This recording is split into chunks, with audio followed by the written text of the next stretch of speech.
১৩ লাখ টাকার ব্রিজের মেয়াদ মাত্র ৫ মাস। শুনতে অবাক লাগলেও এমনটি হচ্ছে ঝিনাইদহে। কয়েক মাস আগে বন্যার পানি উন্নয়ন বোর্ডের ব্রিজ ভেঙে সেখানে এখন আবার নতুন করে কালভার্ট নির্মাণ করবে সড়ক ও জনপথ বিভাগ। ঝিনাইদহের হরিণাকুণ্ডু উপজেলার কন্যাদহ গ্রামের জিকে সেচ খালের উপর গত ৫ মাস আগে নির্মাণ করা হয়েছে এই ব্রিজটি। পানি উন্নয়ন বোর্ডের প্রকল্পের বরাদ্দ অনুযায়ী জিকে সেচ খালের উপর নির্মাণ করা এই ব্রিজের গায়ে এখনও মোড়ানো রয়েছে নতুন পলিথিন। শেষ হয় তাদের অডিটও। একই স্থানে সড়ক ও জনপথ বিভাগের আরেকটি প্রকল্প অনুমোদন হয়েছে, যে কারণে তারা নতুন ব্রিজটি ভেঙে আবারও কালভার্ট করার চূড়ান্ত প্রস্তুতি নিয়েছেন। ফলে সুষ্ঠু পরিকল্পনা বাস্তবায়ন ও দুই বিভাগের সমন্বয়ের অভাবে সরকারের গচ্চা যাচ্ছে লাখ লাখ টাকা। Double million offer Walton fridge কিনে পেতে পারেন ২০ লক্ষ টাকা, রয়েছে কোটি কোটি টাকার নিশ্চিত উপহার। এদিকে এ নিয়ে ক্ষোভ প্রকাশ করে স্থানীয় জনগণ বলেছেন, ব্রিজটি নির্মাণেও করা হয়েছে অনিয়ম। সড়ক অনুযায়ী ব্রিজ না করায় প্রায় ঘটছে দুর্ঘটনা। কিছুদিন পরে আবারও ব্রিজ করা হবে এমনটি জানালেও পানি উন্নয়ন বোর্ডের ঠিকাদাররা এই নিম্নমানের ব্রিজটি নির্মাণ করেছেন। পানি উন্নয়ন বোর্ড ও সড়ক ও জনপথ সমন্বয় করলে সরকারের এই বাড়তি টাকা গচ্ছা যেত না। ব্রিজে এখনো পলিথিন রয়েছে, এই ব্রিজ করা এখনো ৩ মাস হয়নি, তাহলে এখন ভাঙবে, এতে ব্রিজ করারই দরকার ছিল কি, আর এখন ভাঙারই দরকার ছিল কি? টাকাটার তো খামাখা দণ্ড, টাকা সরকারি টাকা যতই হোক, টাকাটা তো জনগণের। আমরা বললাম যে ভাঙো না, না ভাঙলে ভালো করে করলে ভাঙো, না হলে ভাঙো না। তা ওরা বললো যে হইলো 2 মাস পরে আবার ব্রিজ ভেঙে ফেল দেবে। আমরা খালি উপর করে সামনে টুক দিয়ে আমরা চলে যাচ্ছি। তা আমরা বললাম যে এরকম তো দেশের ক্ষতি বা দেশের টাকা পয়সা এরকম করে বারে বারে অপচয় হচ্ছে। তো ওরা বললো না, এটা রাস্তা কোম্পানি করবে, ওরা তোমাকে বিষয় নেই। ওরা আমাকে এটা বুঝিয়ে দিল, ওরা করে ওরা চলে গেল, ওরা উপর করে সামনে নিয়ে এটা দিয়েছে, ওরা চলে গেল। পানি উন্নয়ন বোর্ড আর সড়ক যদি সমন্বয় করে এই কাজটা করতো, তাহলে সরকারের এই টাকাটা অপচয় হতো না। এবং এই ব্রিজটা শুনছি যে এখন আবার ভাঙা হবে, এখন আবার রাস্তা কোম্পানি বা সড়ক করবে।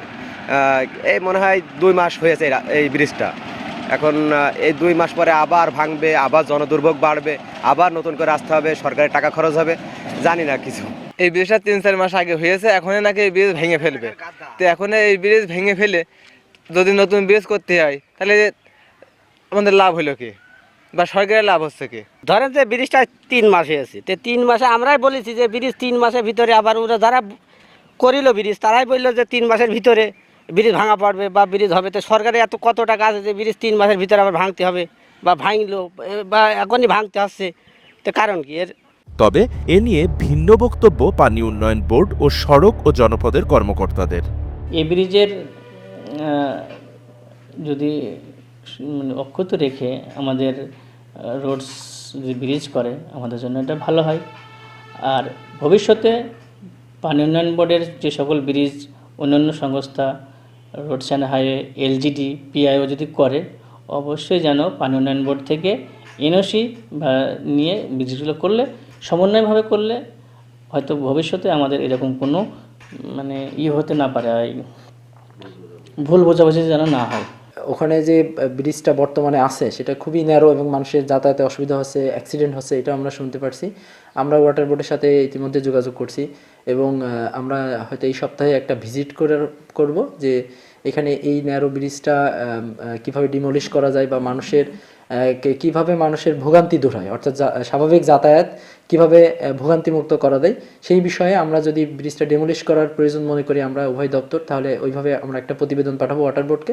এবং ওয়াটার বোর্ডের এক্সেন মহোদয় অত্যন্ত সজ্জন ব্যক্তি এবং উনি বলেছে উনি এই বিষয়ে অবগত, এবং যদি জনগণের জন্য যেটা ভালো হয় সেটাই আমরা ২ দপ্তর মিলে সমন্বয় করে আমরা এটা ভবিষ্যতে একটা সিদ্ধান্ত নেব খুব দ্রুতই ইনশাআল্লাহ।